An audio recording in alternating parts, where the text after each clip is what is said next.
जिंदा महात्मा के रूप में कबीर परमेश्वर जी 10 वर्षीय बालक गरीबदास जी महाराज को नाम दीक्षा देते हैं।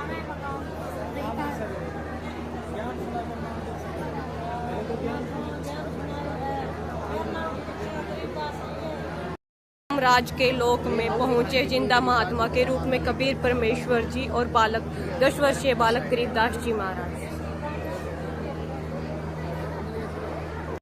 महात्मा के रूप में कबीर परमेश्वर जी और गरीबदास जी महाराज। कबीर परमेश्वर जी कर्मों के लेख को फाड़ते हुए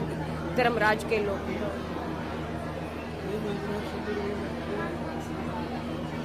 महात्मा के रूप में कबीर परमेश्वर जी और 10 वर्षीय बालक गरीबदास जी महाराज सतलोक में पहुंचते हैं और यहाँ पे जिंदा महात्मा के रूप में कबीर परमेश्वर जी पूर्ण ब्रह्म कबीर परमेश्वर जी के ऊपर चवर सेवा करते हैं। सतलोक में विराजमान सिंहासन पर विराजमान जिंदा महात्मा पर सतपुरुष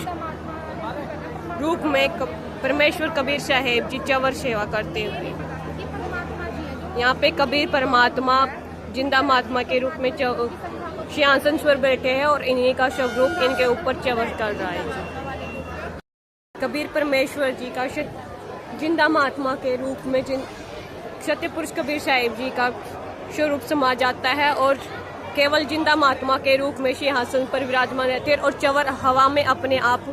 जिंदा महात्मा रूपी सतपुरुष कबीर साहिब जी के ऊपर अपने आप हो रहा है। वर्षीय गरीबदास जी महाराज को मृतक समझ के गांव वाले इनकी चिता को अग्नि देने की तैयारी करते हुए कबीर परमेश्वर जी ने गरीबदास जी महाराज का ज्ञान योग खोल दिया और उनकी आत्मा को शरीर के अंदर वापस भेज दिया और आत्मा शरीर में आते ही जो चिता पर जो रस्सियां बंधी हुई थी वे अपने आप टूट गई और गरीबदास जी महाराज बैठ के श्लोक से जो अपनी आंखों से जो श्लोक देखा था अमृतवाणियों के माध्यम से गांव वालों को सुनाते हुए साधु पंथी गोपाल दास जी महाराज और गरीबदास जी महाराज ज्ञान चर्चा करते हुए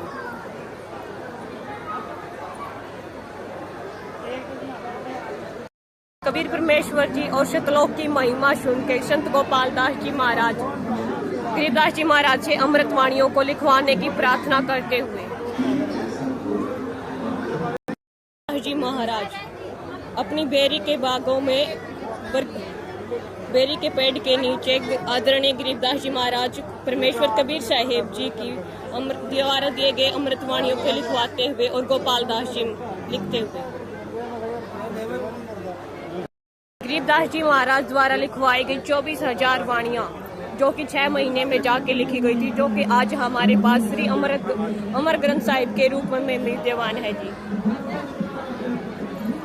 संत गरीबदास जी महाराज की अमर वाणियों के संग्रह है